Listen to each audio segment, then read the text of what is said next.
Hello दोस्तों, स्वागत है आप सभी का मुराद एकेडमी के यूट्यूब चैनल पर। और आज हम बात करने जा रहे हैं वर्ल्ड प्रेस फ्रीडम इंडेक्स 2023 के बारे में, जो कि रिपोर्टर्स विदाउट बॉर्डर्स के द्वारा रिलीज की जाती है। वर्ल्ड प्रेस फ्रीडम इंडेक्स क्या होता है और इसके द्वारा किस प्रकार का डाटा रिलीज किया जाता है, इंडिया इसके अंदर किस प्रकार की स्थिति के अंदर है, उन सभी चीज़ों के हम बारे में बात करने वाले हैं।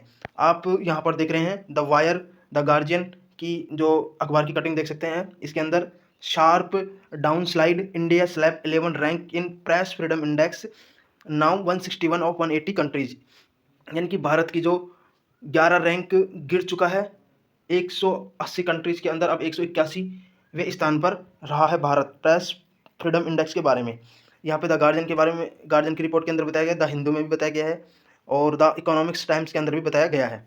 अब वर्ल्ड प्रेस फ्रीडम इंडेक्स क्या होता है, तो ये जो हमारे देश के अंदर जितने भी न्यूज़ समाचार चैनल्स होते हैं, अखबार होते हैं, मीडिया होती है, उन सभी के राइट्स और किस प्रकार से उनके ऊपर पॉलिटिकल, किस प्रकार से वो कितने स्वतंत्र हैं देश के अंदर और कितनी सही प्रकार से न्यूज़ प्रकाशित की जाती है।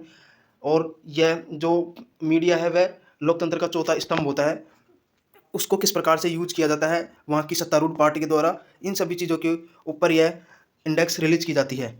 इंडेक्स के बारे में बात करें तो इंडेक्स है 21वें नंबर का इंडेक्स है, आप हाइलाइट्स के अंदर देख सकते हैं, और रिपोर्टर्स विदाउट बॉर्डर्स के द्वारा यह रिलीज की जाती है।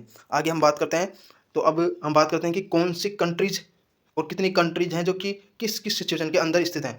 आप 2023 का डाटा देख सकते हैं यहाँ पर, जो कि अच्छी सिचुएशन के अंदर 8 कंट्रीज हैं जो गुड सिचुएशन के अंदर हैं। इसमें 5 जो कि सिचुएशन बताई गई है कि 5 तरीके की स्थिति बताई गई है। आगे हम बात करते हैं, तो जो कि हम सेटिस्फैक्ट्री के रूप में ले सकते हैं कि जो कि एक मान सकते हैं कि एक अच्छी सिचुएशन है, वह 44 कंट्री है। फिर जो कि एक जोखिम भरा है, या हम मान सकते हैं कि उसमें समस्याएं हैं, प्रॉब्लम्स हैं, वह 35 कंट्रीज हैं, जो कि 30% है। सबसे ज़्यादा प्रोबेबिलिटी सिचुएशन के अंदर 55 कंट्रीज है और ये 30% है। और जहाँ पर खराब स्थिति है 42 कंट्री हैं, 23% है लगभग। और जहाँ पर मीडिया बिल्कुल ख़त्म हो चुका है, वहाँ पर मीडियाओं के मीडियाओं की कोई समाचार जो भी न्यूज़ प्रकाशित की जाती है वह सब फैक होती है, या फिर सत्तारूढ़ पार्टी के द्वारा दी गई न्यूज़ ही रिलीज की जाती है।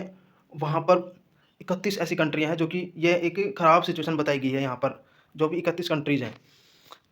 आगे हम बात करते हैं, तो यहाँ पर आप जो टॉप 3 कंट्रीज़ हैं जो कि सबसे अच्छे हैं, उसके अंदर नॉर्वे है, दूसरे नंबर पर आयरलैंड है, तीसरे नंबर पर डेनमार्क है, आप यहाँ पे देख सकते हैं। और 3 सबसे गिरे हुए हैं जो कि सब लिस्ट के अंदर सबसे नीचे हैं, वह नॉर्थ कोरिया है, फिर जो कि 180वें स्थान पर है, उससे कम चाइना है और उससे कम वियतनाम है। आप आगे देख सकते हैं जो इनके जो ट्विटर हैंडल है रिपोर्टर्स विदाउट बॉर्डर्स के अंदर, वहाँ पर आप देख सकते हैं कि नॉर्वे पहले स्थान पर है, आयरलैंड दूसरे पर, डेनमार्क तीसरे पर, और मोस्ट कंट्रीज़ की यहाँ पे बताई गई जैसे कि फ्रांस है 24वें स्थान पर, यूनाइटेड किंगडम 26वें स्थान पर, और जापान 68, इंडिया यहाँ पर आप देख सकते हैं 161वें स्थान पर, नॉर्थ कोरिया यहाँ पर 180वें स्थान पर, चाइना 179वें स्थान पर बताया गया है। ध्रुव राठी का आप ट्विटर हैंडल पर चेक कर सकते हैं कि किस प्रकार से रैंक बढ़ती ही जा रही है। आप देख सकते हैं 2021 के अंदर 142वें रैंक पर था, 2022 के अंदर 150वीं रैंक हो गई है, और 2023 के अंदर 161वीं रैंक हो चुकी है। यानी कि अब जो कि मीडिया राइट्स हैं, समाचार जो न्यूज़ चैनल्स हैं, अखबार हैं, उन सभी पर प्रतिबंध लगाए जा रहे हैं, या फिर उन्हें धमकाया जा रहा है कि आप हमारे द्वारा जो न्यूज़ दी गई है वही प्रकाशित करें, या फिर उनको पैसे देकर खरीदा जा रहा है, उसके अनुसार यह रिलीज़ की जा रही है।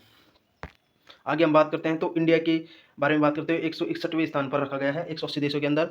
और ये याद रखने वाले हैं कि 5 ऐसे टॉपिक्स हैं, या फिर उन चीज़ों पर यह रिलीज की जाती है, उन चीज़ों को देख करके ये रिलीज की जाती है, जिसके अंदर पॉलिटिकल इंडिकेटर, यानी कि जो राजनीति इसके अंदर कितनी इन्वॉल्व है, इकोनॉमिक जो आर्थिक स्थिति है उसको इसके अंदर बताया गया है, लेजिस्लेटिव जो न्यायपालिका है वह कितनी इन्वॉल्व है, सोशल सामाजिक सामाजिक का एक इसमें लिया गया है, और सिक्योरिटी कितनी है, यानी कि जो समाचार पत्रकार एडिटर होते हैं उनकी कितनी सिक्योरिटी है, उनके ऊपर यह रिलीज की जाती है। 2022 के अंदर 150वें स्थान पर था भारत, और अभी 161वें स्थान पर है। स्कोर इसके अंदर 36.62 दिया गया है। अब हम बात करते हैं कि वर्ल्ड प्रेस फ्रीडम डे जो कि 2023 का है, वह 3 मई को मनाया गया था, जो कि दिसंबर 1993 के बाद में यह लगातार मनाया जा रहा है। इसका जो रिकमेंडेशन दिया था वह यूनेस्को की जनरल कॉन्फ्रेंस के द्वारा दिया गया था, बात करते हैं तो the world press freedom day जो कि थीम है shaping a future of rights, freedom of expression as a driver for all other human rights. आप रिपोर्टर्स विदाउट बॉर्डर्स के बारे में बात करते हैं तो 1985 के अंदर इसका फॉर्मेशन हुआ था, यानी कि इसका निर्माण हुआ था, और इसका हेडक्वार्टर है जो कि पेरिस के अंदर स्थित है। इन्फॉर्मेशन अच्छी लगी हो तो लाइक कीजिए, शेयर कीजिए, सब्सक्राइब कीजिए हमारे यूट्यूब चैनल मुराद एकेडमी को। धन्यवाद।